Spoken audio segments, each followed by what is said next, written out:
a vocês nas perguntas, já que vocês estão aqui, né?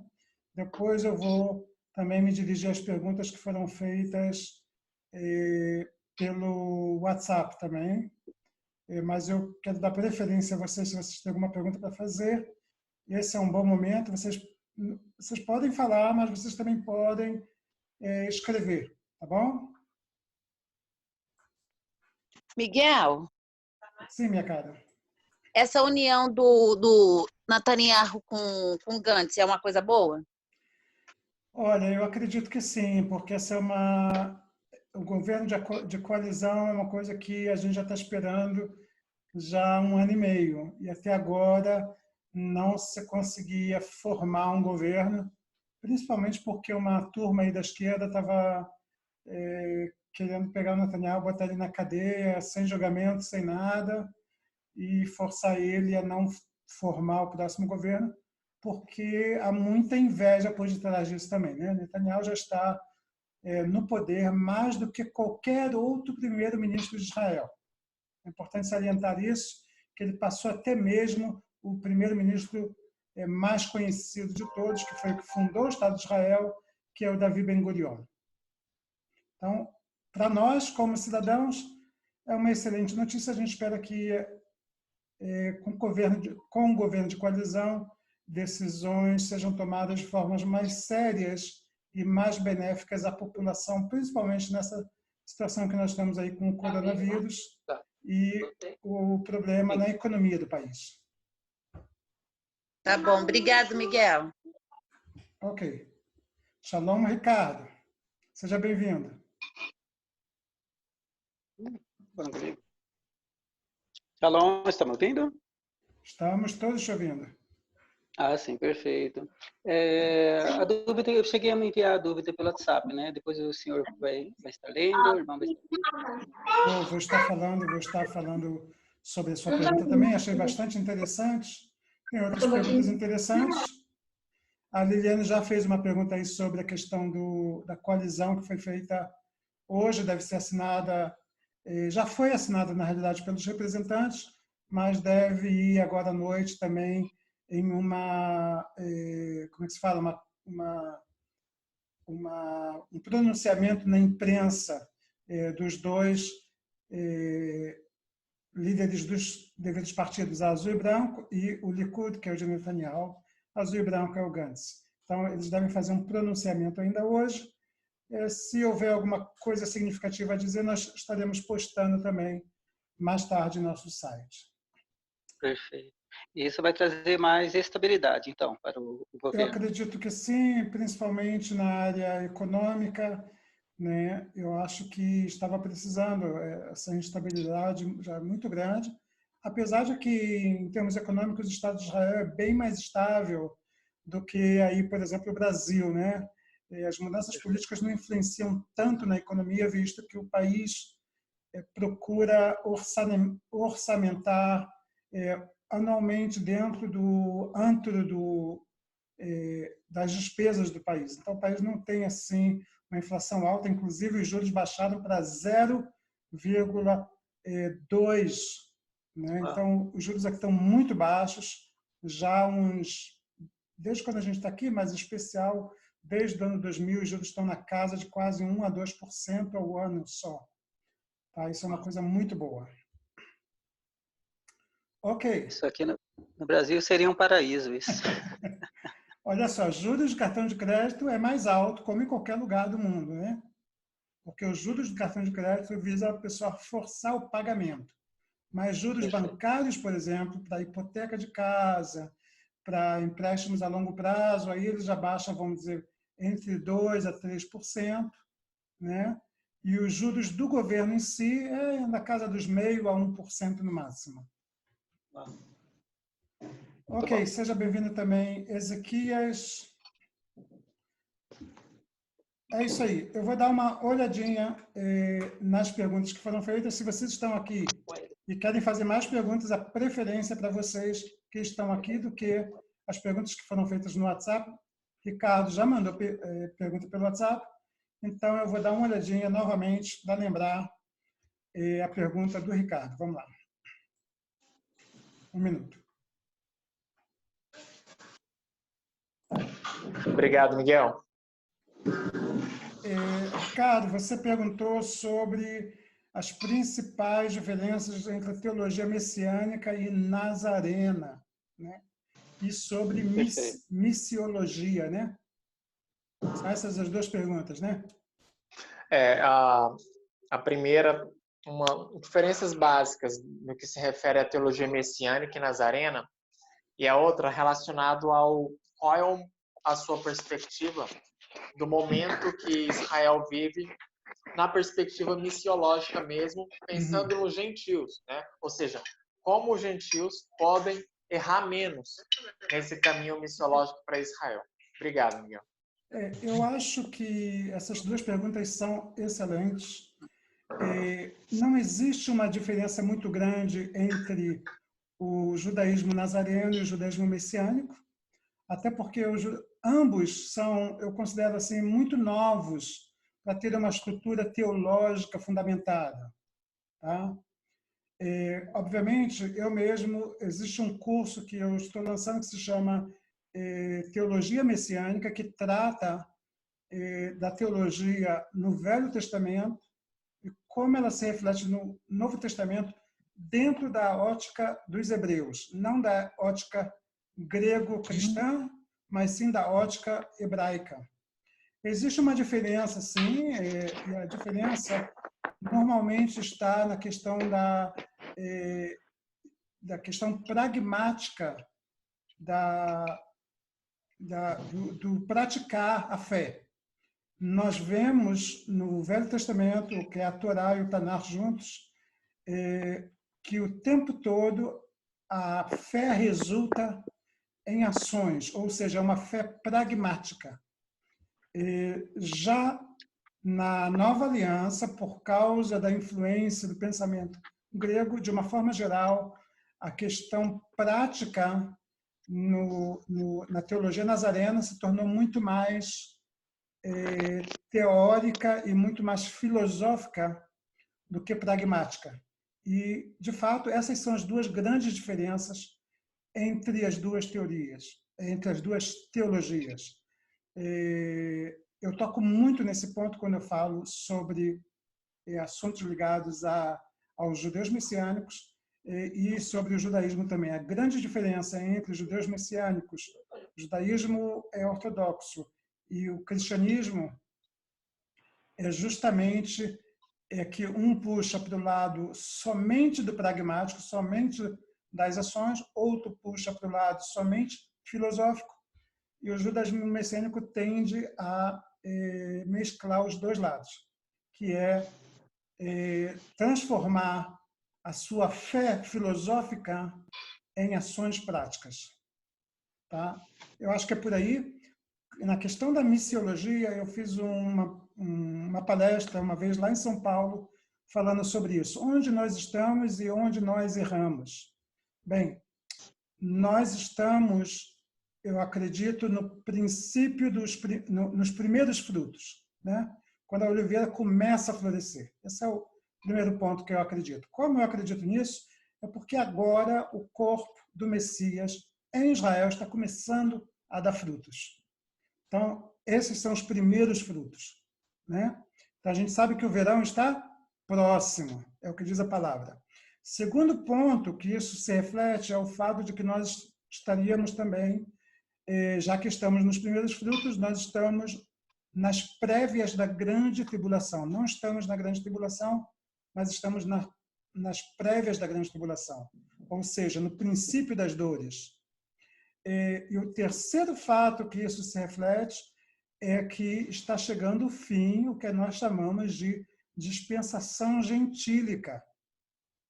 Uma coisa leva a outra, ou seja, ao mesmo tempo em que a Bessorá, que é a Boa Nova, está se espalhando por todo e qualquer lugar do mundo, ao mesmo tempo também nós estamos vendo a falência das chamadas igrejas tradicionais. Estão surgindo movimentos, muitos movimentos, sejam pentecostais, neopentecostais, uma série de coisas estão surgindo por aí, porque isso é novamente, o princípio das dores, tá?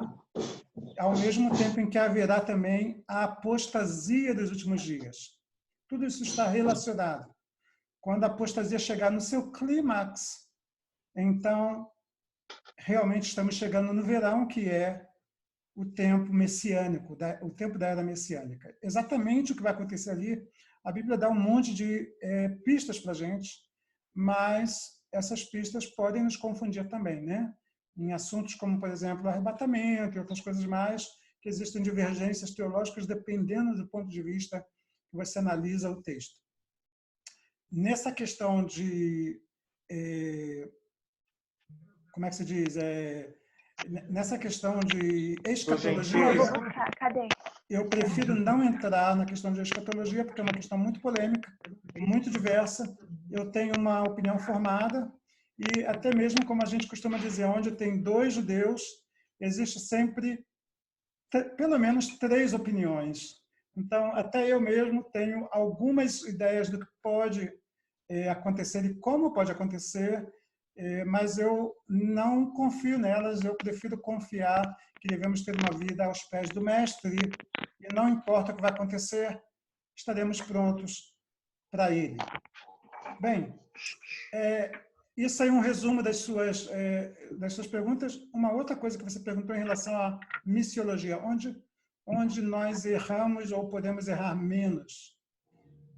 Eu acredito que a primeira e mais importante coisa em relação, obviamente você perguntou isso, em relação ao povo de Israel. A primeira e mais importante coisa que nós podemos fazer é orar. A oração é a chave que abre todas as portas. A segunda coisa que nós podemos fazer é divulgar. Divulgar a palavra, seja por onde for.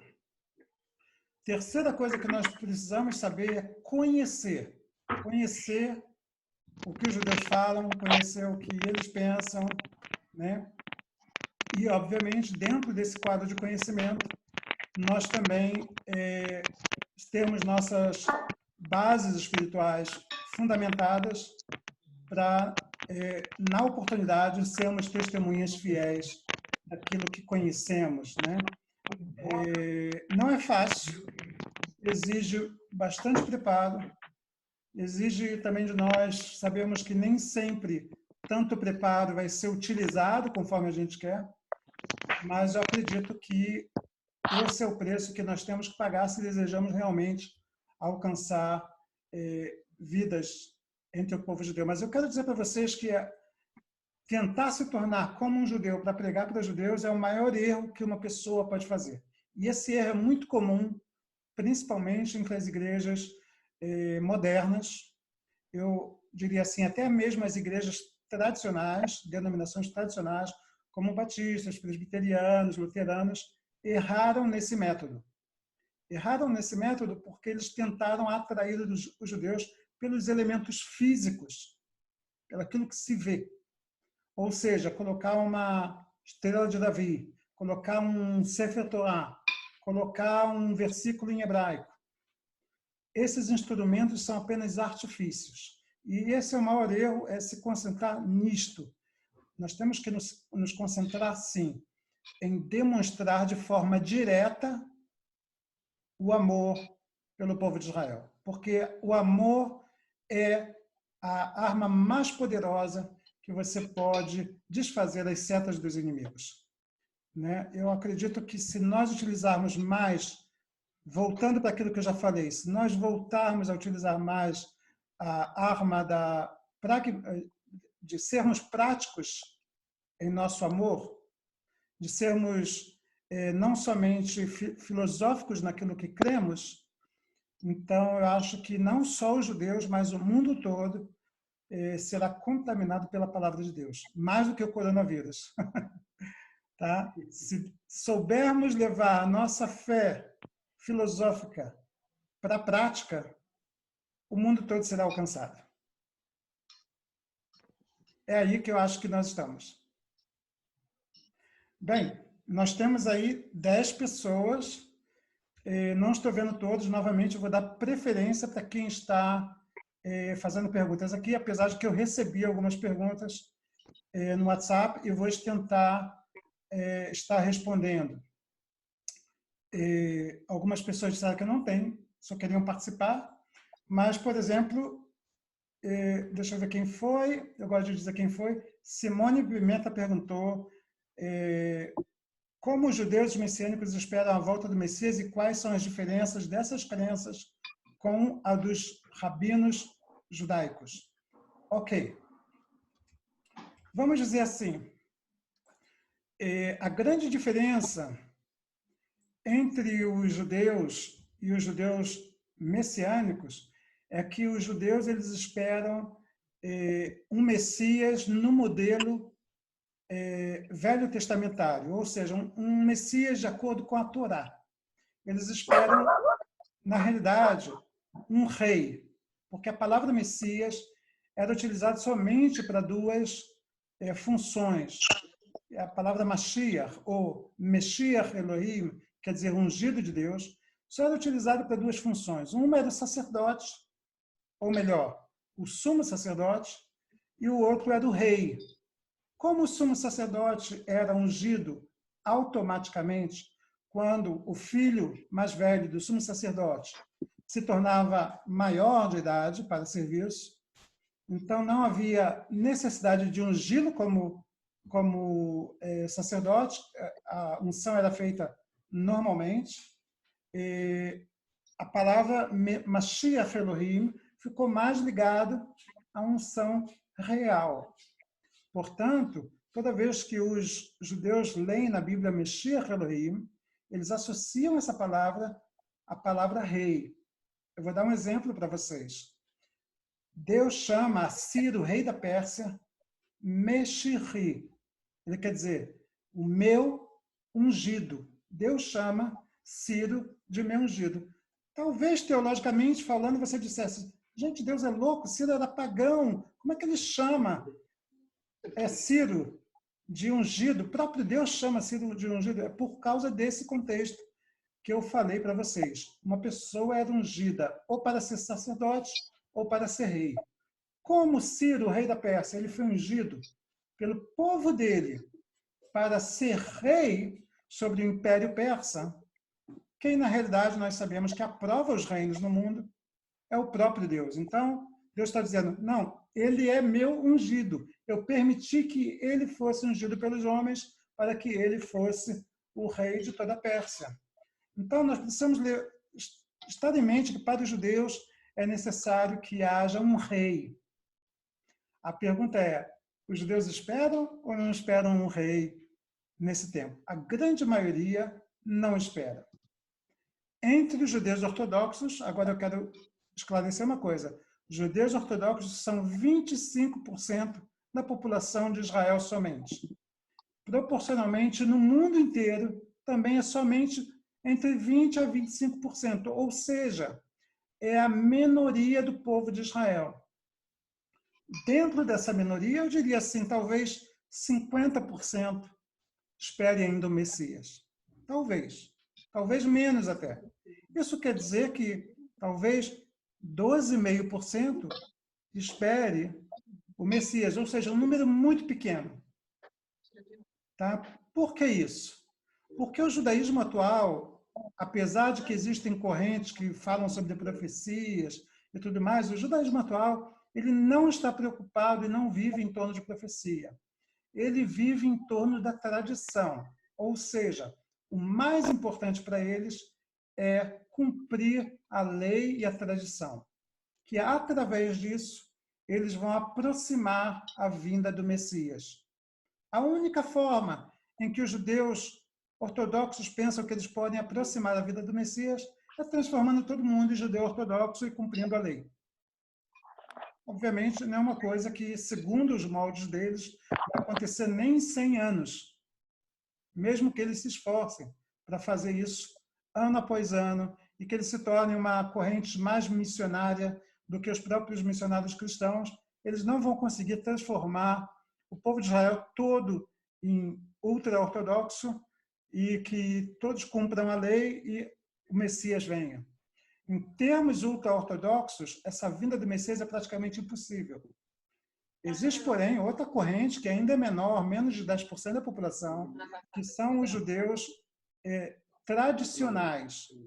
O que é um judeu tradicional? É um judeu ortodoxo, não ultra-ortodoxo. Ele não se veste de preto, ele não usa chapéu, ele usa uma roupa normal, talvez como eu, mas ele usa um kipa na cabeça, ou um talit por debaixo da blusa. Esses são chamados judeus tradicionais. E entre esses judeus tradicionais, eu diria assim, metade deles, vamos dizer 5% da população, existe uma ramificação que a gente chama de judeus tradicionais ou ortodoxos nacionalistas. Quem são esses? Esses são os mais radicais. É aquela turma que está lá dentro do território palestino e que faz bagunça e que quer construir mais e que quer tacar pedra em Palestina, quer expulsar o povo árabe. Esse pessoal aí é o pessoal mais radical dentro de Israel. Esse pessoal aí, sim, eles esperam o Messias para ontem. E se eles puderem, eles pegam qualquer um deles e transformam em Messias. Tá? Mas a preocupação do povo de Israel e do Estado de Israel é que haja um controle em termos de segurança dessa turma, que é uma minoria absoluta, eu falei em termos de 5%, que são judeus bem mais radicais, nacionalistas, e que, por sinal, os judeus nacionalistas são os mais próximos dos cristãos e dos judeus messiânicos em termos de pensamento, vamos dizer assim, pensamento escatológico. Eles acreditam em batalha de Gog e Magog, eles acreditam que a terra de Israel tem que ser toda de Israel, desde o Eufrates até o Egito, e por força, que não pode ter pessoas de outros povos aqui. É um pessoal bem radical. E, normalmente, as igrejas, principalmente americanas, quando contribuem para essas ramificações do judaísmo. Tá? Então, nós temos aí um paradoxo. Por um lado, os cristãos querem que Jesus volte. Por outro, os judeus nacionalistas estão esperando um rei. Só que é um rei humano. Então, os cristãos investem para que Jesus volte logo. Mas os judeus nacionalistas pegam dinheiro pensando não em Jesus. Eles pensam que eles têm que estabelecer o reino deles terreno quanto antes. Tá? Então, fica aí uma questão. Será que cristãos devem contribuir diretamente para a organização judaica nacionalista? Pense muito bem nisso. Né? Isso é uma coisa muito a se questionar. Eu costumo dizer assim, olha, querem construir o templo? Construam o quanto antes. Só assim eu vou me encontrar com o meu Senhor. Eu vou bater palmas, gente. Vem logo o anticristo, porque já bato palmas, já está tudo resolvido. Tá? Já resolve, já vão saber quem é. Mas é uma coisa muito séria, porque as congregações, principalmente nos Estados Unidos e na Europa, podem estar investindo em organizações que, na realidade, muitas das vezes investem nessa parte do nacionalismo judaico e aqui são contra muitos cristãos. Tá? Então, leve isso em consideração, apesar de que, dentro desse meio, eu também conheço alguns judeus nacionalistas que gostam muito dos cristãos, sabem que os cristãos são os melhores amigos do povo de Israel. Então, existe aí um paradoxo muito grande. Como eu costumo dizer, nós estamos aí num período em que a sopa está começando a ferver, né? Nós estamos nas vésperas da grande tribulação, então a coisa ainda está assim, borbulhando.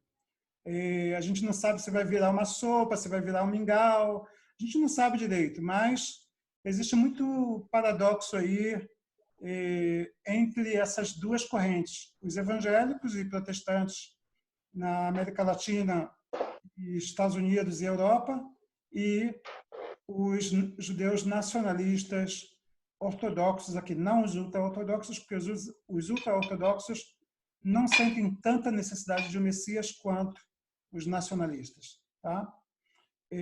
Normalmente, na área da Judéia e Samaria, estão mais os nacionalistas. Os ultra-ortodoxos moram mais próximo, moram mais em Jerusalém, nos bairros norte de Jerusalém e oeste de Jerusalém, e também numa cidade chamada Bnei Brak, que é junto de Tel Aviv. São cidades somente de população ultra-ortodoxa. Novamente, na visão deles, eles querem aproximar a vinda do Messias somente através da dedicação ao cumprimento dos mandamentos pela lei rabínica. Tá? Eu gostei muito dessas perguntas aí. Deixa eu dar mais uma olhadinha em mais alguma pergunta. Eu falei para vocês que eu vou dar preferência para quem está online, mas eu quero ler também uma outra pergunta que quem fez foi o Ricardo Laumonier. Está aqui, né, o Ricardo? Sim, perfeito. Estou com você. Você perguntou se essa movimentação dos judeus religiosos, se há uma movimentação dos judeus religiosos sobre a vinda do Messias, né? E qual é a conexão do povo judeu com o Eterno, se há uma porta para falarmos do Messias. Eu acho que eu te respondi parte dessa pergunta aí, né? Que é em relação justamente à questão de quanto eles buscam ou não a vinda do Messias. Dentro do conceito teológico judaico, e eu tive também tive que aprender teologia judaica 2 vezes, uma num curso que eu tive que fazer e outra na faculdade messiânica também. Dentro da mente judaica ortodoxa, a aproximação de Deus não é uma questão de você mudar de caráter, como entre os cristãos. Não é uma questão de você se tornar menos pecador ou viver uma vida mais separada e mais santa, mas é uma questão de você cumprir os mandamentos, de acordo com as regras rabínicas. Tá?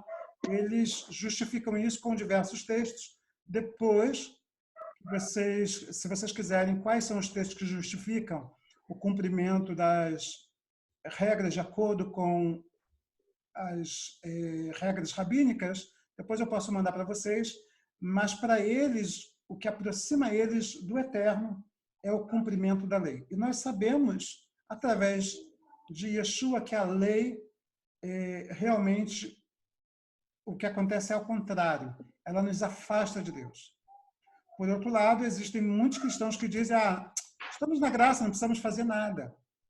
Mas esquece que Jesus disse que nem mesmo um i ou um pingo seria retirado da lei, né? Então, existe um meio termo aí que a gente não sabe, que os cristãos não sabem qual é e os judeus também não sabem qual é.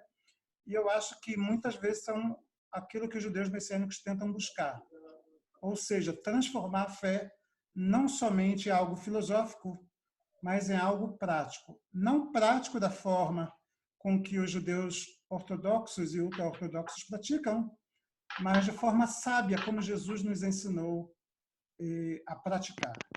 Eu falo Jesus porque a grande maioria fala Jesus. Obviamente, nós sabemos que o nome dele é Yeshua. Tá? Mas, conforme ele nos ensinou, então, nós devemos praticar baseados na fé e em sabedoria. E não para nos tornarmos escravos da prática, mas sim para a prática ser uma bênção em nossas vidas. Tem um jogo aí que nós precisamos saber lidar com isso.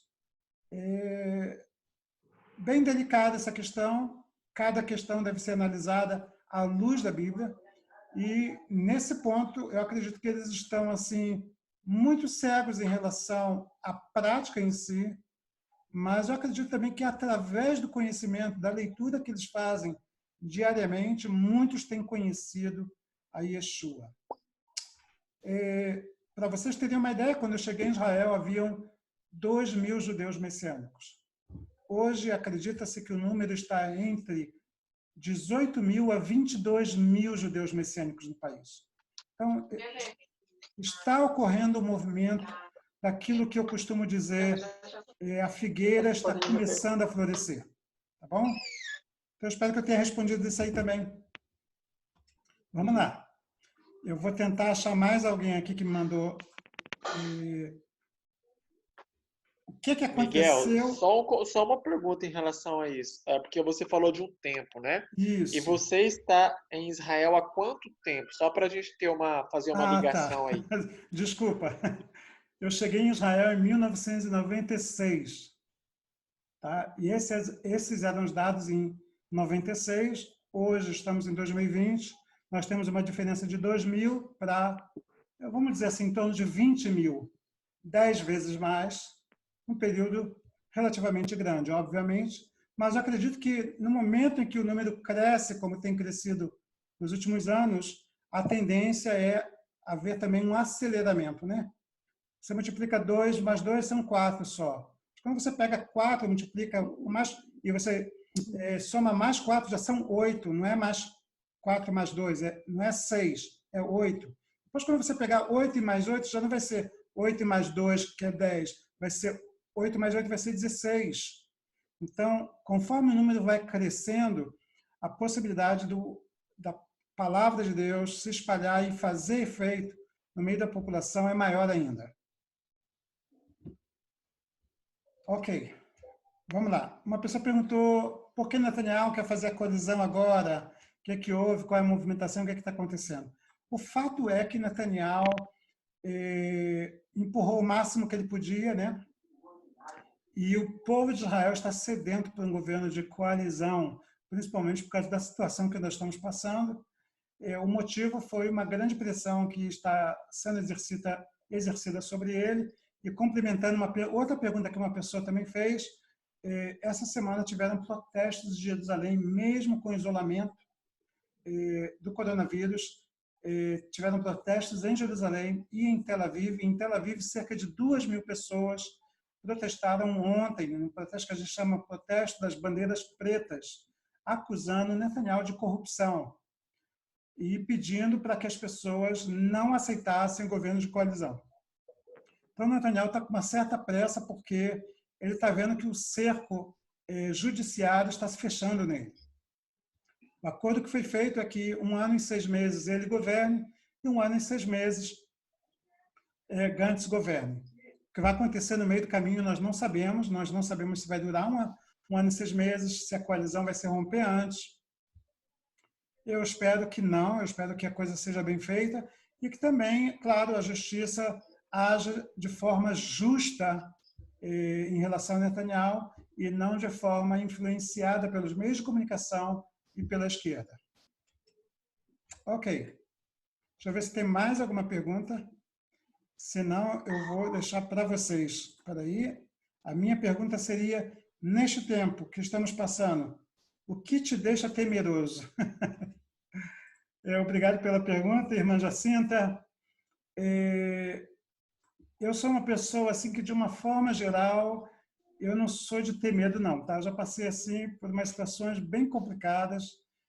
Quem conhece a minha história sabe que eu vivi no Rio de Janeiro, e o Rio de Janeiro é perigosíssimo. E já tive aqui também treinamento militar, já tive em várias áreas perigosas na área palestina, fazendo vídeo para vocês. Eu sou uma pessoa assim que, mesmo que eu esteja tremendo de medo, eu estou sempre orando, estou sempre, sabe, colocando diante do Senhor a minha ansiedade. Eu sei que, às vezes, a gente tem a preocupação, né? A preocupação é uma coisa normal.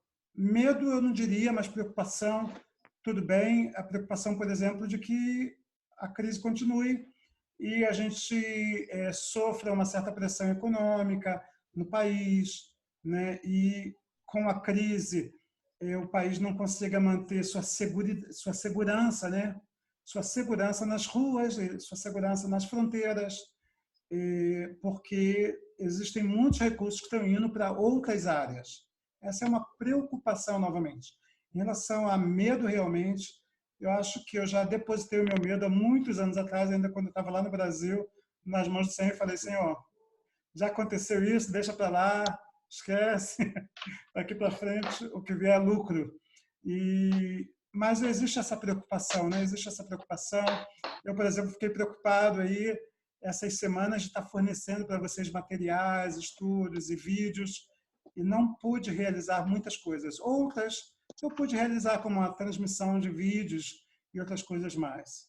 Mas, graças a Deus, agora, esta semana, as coisas estão melhorando. Quem sabe eu vou poder sair, fazer mais documentários, mais vídeos para vocês e trazer mais coisas. Então, existe preocupação, mas medo não, graças a Deus. Eu acho que a nossa confiança, o nosso coração tem que estar naquele que realmente pode nos salvar e nos livrar de todo mal, que é o nosso Senhor. Obrigado por essa pergunta aí, irmã Jacinta. Vamos lá. Alguém fez uma pergunta aqui. Leandro. Estou iniciando esse conhecimento, tenho uma dúvida, quais é a diferença entre os israelitas e judeus? Ouvi dizer que os verdadeiros israelitas eram negros, isso procede? Por gentileza, se puder comentar também sobre os judeus casarianos. Ok. Se os verdadeiros judeus são negros, não. Judeu não tem cor, gente. Judeu é aquele que adota o judaísmo como fé. Pode ter sido há 3.000 anos atrás, há 2.000 anos atrás, há 500 anos atrás, pode ter sido hoje. Judeu é aquele que segue o judaísmo, né? Ele, vamos dizer assim, vamos tentar separar um pouco. Isso em termos de religião e de fé, tá? Haviam judeus étnicos na época dos reis de Israel. Vamos dizer assim, quando havia o reino da Judeia e o reino de Israel, então nós tínhamos os povos que viviam da tribo de Benjamim para o sul, a gente chamava de judeus. Os que viviam da tribo de Benjamim para o norte, a gente chamava de israelitas. Então, o que aconteceu é que esses termos acabaram sendo colados ao termo religioso. Todos os judeus de hoje, eles podem até ter descendência judaica étnica, mas sem a descendência judaica espiritual, religiosa, eles não são considerados judeus. Por exemplo, se uma pessoa nasceu de mãe e pai judeu, não importa, e ele se converteu à Igreja Católica, ele, pelos judeus, não é considerado judeu, porque ele fez uma conversão. Porque na lei de Israel, por exemplo, diz que judeu é qualquer um que tenha nascido de família judaica, desde que não tenha outra religião. Então, o judaísmo hoje, ser judeu hoje, está relacionado à religião, pelo menos no moderno Estado de Israel. Sobre ser israelita. Israelita é um termo genérico também.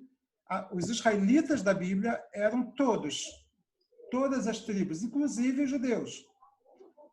Inclusive da tribo de Simeão, da tribo de Benjamim, da tribo de Manassés, de todas as tribos eram chamados israelitas. Com o passar do tempo, esse termo evoluiu. Nenhum termo ele é estático. Ele também passa por um processo de evolução, né, com o passar do tempo. E ele se tornou um outro termo para dizer que a pessoa é judeu de religião. Eu me lembro que eu vivia no Brasil e muitos diziam, ele é israelita. No sentido de religião de Israel. Agora, se você quiser dizer que a pessoa nasceu em Israel, você tem que usar outro termo, que é um termo que a gente diz israelense. Israelense pode ser judeu, pode ser cristão, pode ser árabe. Qualquer um que nasce no Estado de Israel pode ser chamado de israelense. Deu para entender? Eu sei que confunde um pouco, mas são termos totalmente diferentes. Ser israelense é uma questão de cidadania. Ser israelita ou judeu já é uma questão de religião desde a diáspora, do começo da diáspora até os nossos dias. Anteriormente, dizer israelita quer dizer ser alguém que nasceu em alguma das tribos de Israel.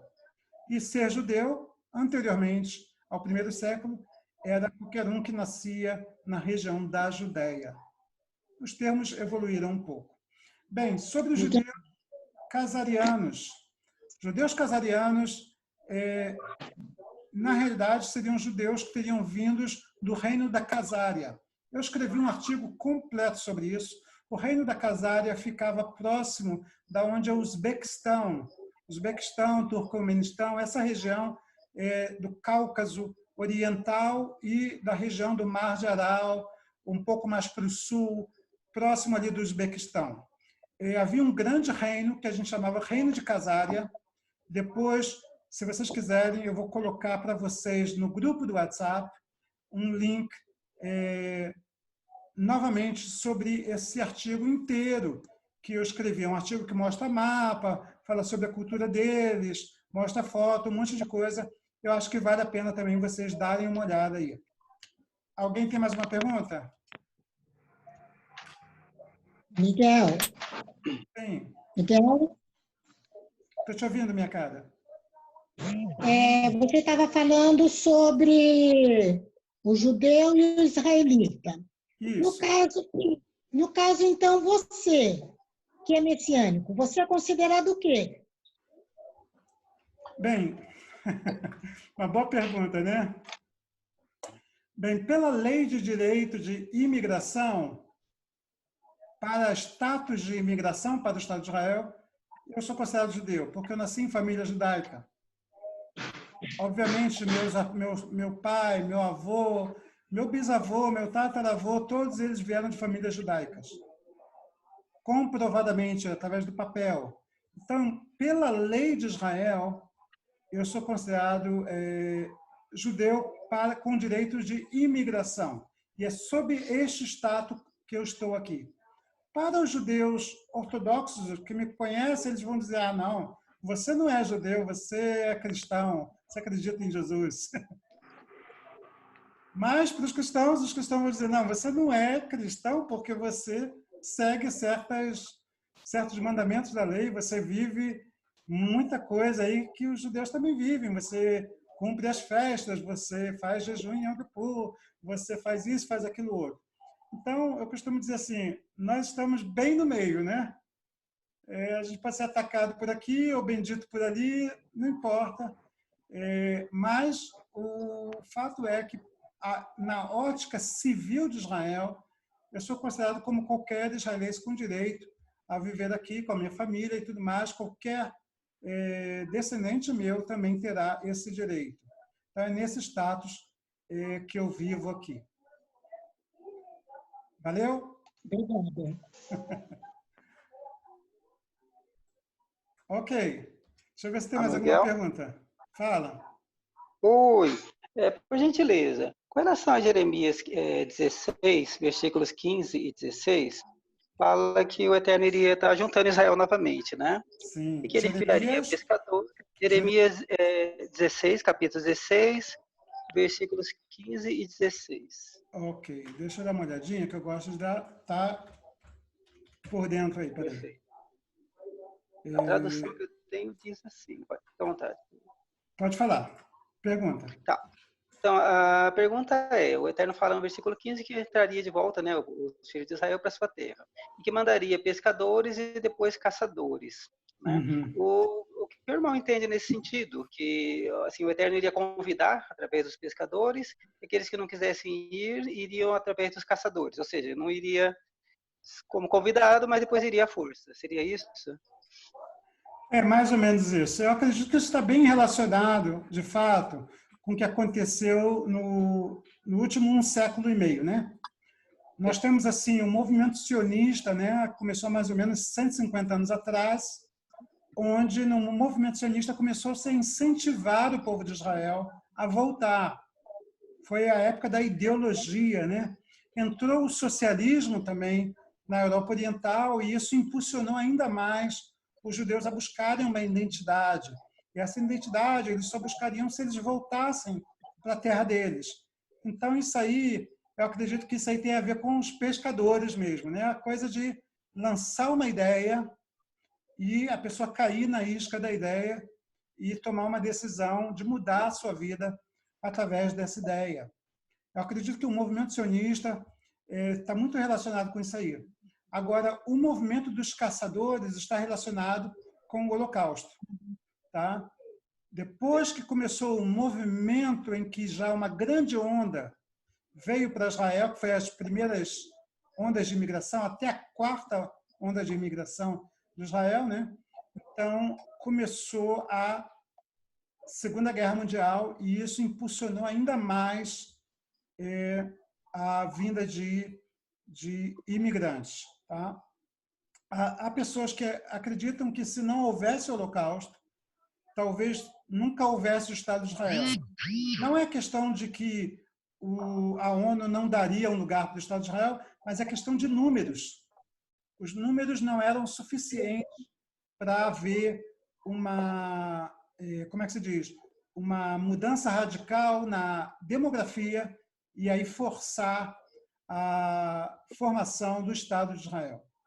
É importante salientar isso, que realmente a população antes do Holocausto, a população árabe ainda era a maior população na região.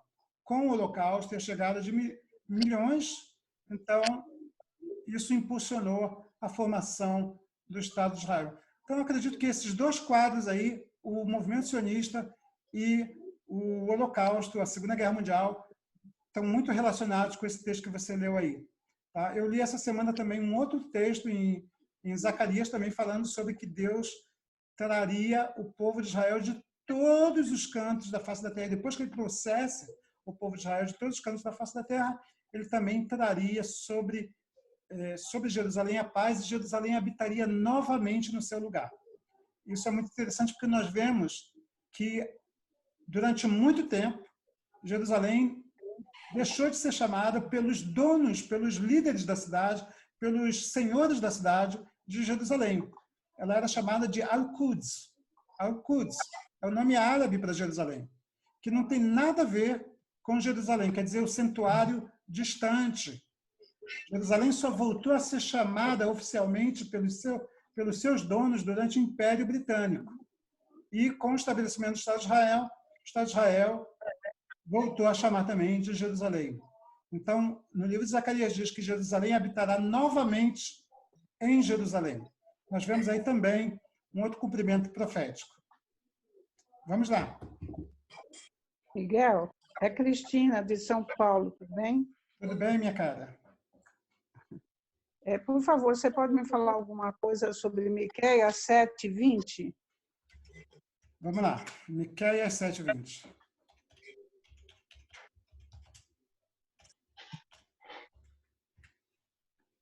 O pessoal sabe de Bíblia, hein?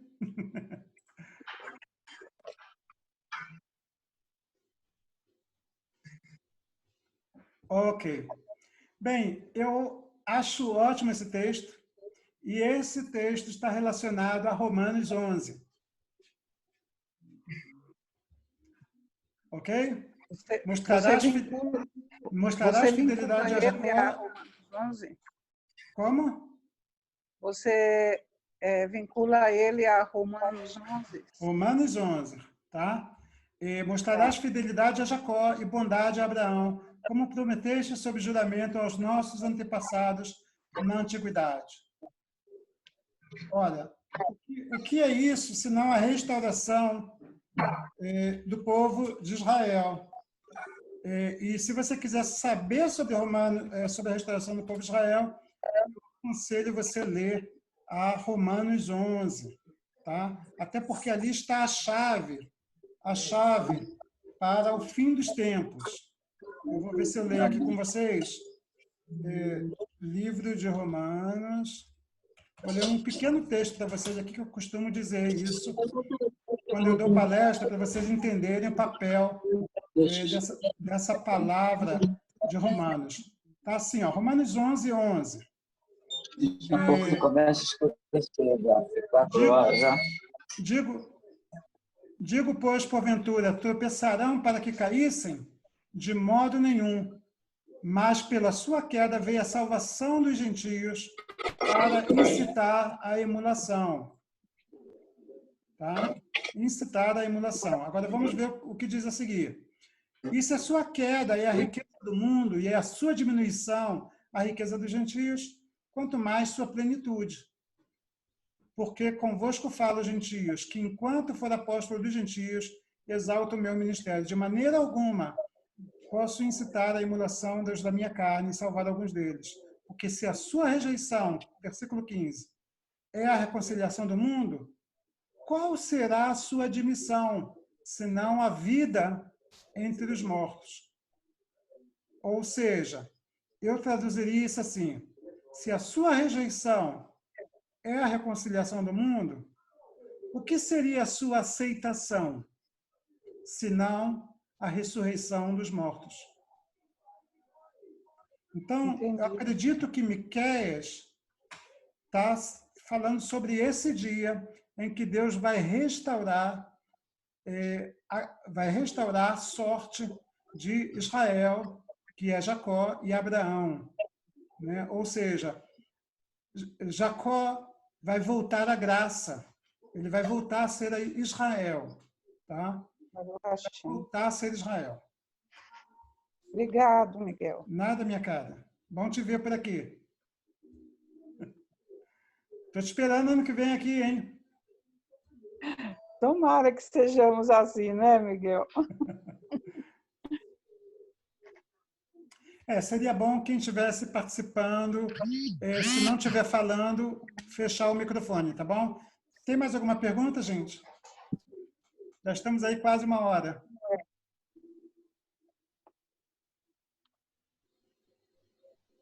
E Miguel, Quem é? Ricardo. isso. Ainda com relação àquela questão dos caçadores, né? Você não acha que poderia ser algum evento a nível mundial que pudesse forçar ou perseguir os irmãos judeus para que eles fossem para Israel? Eu nunca entrei assim mais em detalhes sobre a questão profética, mas a questão profética é uma questão que não é linear, ou seja, nós não temos cumprimentos proféticos lineares. Eu vou dar um exemplo disso para vocês. Por exemplo, quando o homem cai no Éden, tá? Existe uma descrição do Éden. Antes da queda do Éden, existe uma descrição de que havia um jardim, e dentro do jardim havia a árvore, né, da vida, né, e ali estava o homem e a mulher. Essa descrição do jardim é muito semelhante à descrição, por exemplo, do tabernáculo, onde havia o povo de Israel em volta. Depois do povo de Israel em volta tinha a cerca do tabernáculo. Depois da cerca do tabernáculo havia o tabernáculo em si, e dentro do tabernáculo o Santo dos Santos. Ou seja, havia uma visão de que o tabernáculo representava também o Éden. Nós temos isso também em Jerusalém, por exemplo. Jerusalém, quando Davi funda Jerusalém, nós temos todas as tribos em volta de Jerusalém, né? Na parte norte de Jerusalém, a tribo de Benjamim, que representa todo Israel, e a parte sul é Judá, que representa toda a parte de Benjamim, Judá e Simeão. Então, nós temos essa figura também. E dentro de Jerusalém, nós temos as muralhas de Jerusalém, e em cima de Jerusalém nós temos o Monte do Templo, que representaria também aí o Éden, né? Depois, quando Jerusalém é reconstruída, Isaías também fala muito sobre isso, ele diz: crio novas todas as coisas. No livro de Isaías, usa os mesmos termos que usa no Éden, né? Deus está criando, né? E a figura de uma nova Jerusalém também em volta de povos do mundo todo que vão visitar Jerusalém. Da mesma forma, nós temos isso também no Novo Testamento e temos isso também no Apocalipse.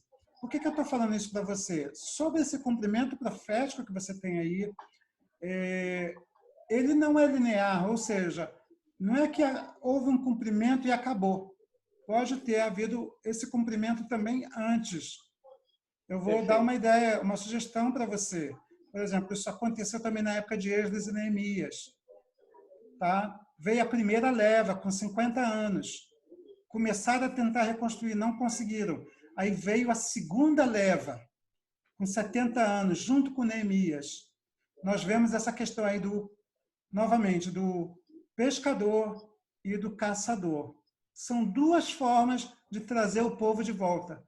Uma foi Esdras, através do incentivo né, da filosofia judaica, da espiritualidade. E a outra já foi Neemias, através de um mandado que ele recebeu de Ciro, né, para reconstruir. E nós vemos isso aí como é semelhante também, né? Nós vemos isso também, por exemplo, na época que foi antes de Jesus, né? Nós temos aí os macabeus que restauraram o culto, né? Através da tentativa de manter a religiosidade judaica. E aí depois, e eles reformaram também o templo dos macabeus. Aí vem Herodes o Grande, o que ele faz? Ele usa o dinheiro, a força, o poder e a autoridade para ampliar ainda mais o templo, para construir ainda mais, e até chegou a escravizar parte dos judeus para reconstruir o templo. Nós vemos a figura aí também do pescador e do caçador. Quando eu citei isso para você, que esse cumprimento aí de Miqueias se assemelha ao movimento sionista, não estou dizendo que esse é o cumprimento final, mas que ele pode ser um desses pontos da espiral profética. Eu vou ter a oportunidade ainda de falar mais sobre isso com vocês, mas existe um vídeo em nosso canal onde eu comecei a falar sobre isso, que se chama Tempos Proféticos. Dá uma procurada lá, vou escrever aqui no chat, Tempos Proféticos, Café Torá, vocês procuram, que existe um vídeo falando sobre essa questão da espiral do tempo, onde eu mostro na Bíblia que os verbos nem sempre são lineares, mas eles são atemporais, tá bom? Espero que eu tenha Muito obrigado. respondido. Obrigado. Ok. Mais alguma pergunta? Tá ficando longo, né? Vamos deixar para a próxima. Olha, gente, eu quero incentivar vocês, quem quiser fazer pergunta, se tiver paciência para esperar lá no grupo, eu respondo lá. Se não tiver paciência, guarda a pergunta, deixa para a próxima live. Talvez semana que vem eu vou ter um tempinho para fazer mais uma live dessa. E se vocês me permitirem, façam assim, aí eu posso postar essa live depois no Facebook também, no YouTube também para vocês, tá bom? Quem quiser, me escreve aí, eu topo, pode postar no YouTube. Se o maior número topar, eu posto lá, e aí vocês vão ter acesso também. Novamente, o artigo é Tempos Proféticos. Deus abençoe vocês, eu quero agradecer grandemente a participação de todos vocês. Eu espero que esse tempo junto tenha sido um tempo em que crescemos juntos. Eu quero dizer para vocês que eu cresço, toda vez que vocês fazem perguntas, eu também cresço muito, porque isso afia mais o meu pensamento, isso me faz buscar mais na palavra de Deus, e com certeza parte do que a gente falou aqui eu vou estar analisando também e tentando apurar mais, e quem sabe também serão assuntos para os próximos artigos. Se você tem um assunto especial que você gostaria que fosse abordado em um artigo, você tem a liberdade de me escrever. Eu sou uma pessoa acessível, eu costumo dizer isso. Eu não sou uma pessoa distante, sou uma pessoa comum, sou apenas um servo do Senhor Jesus. Tá? Que Deus abençoe profundamente vocês. Tudo isso está sendo gravado. Se vocês dão ok, vai estar lá. Ok, Miguel. É isso aí, vai estar lá no YouTube para vocês. Um grande abraço, uma semana abençoada. Ok, muito obrigado. E se tivermos informação nova sobre a coalizão em Israel, vou estar divulgando quanto antes. Uma boa tarde para vocês. Boa noite aqui para a gente. Shalom, shalom a todos. Boa noite a vocês. Shalom a todos.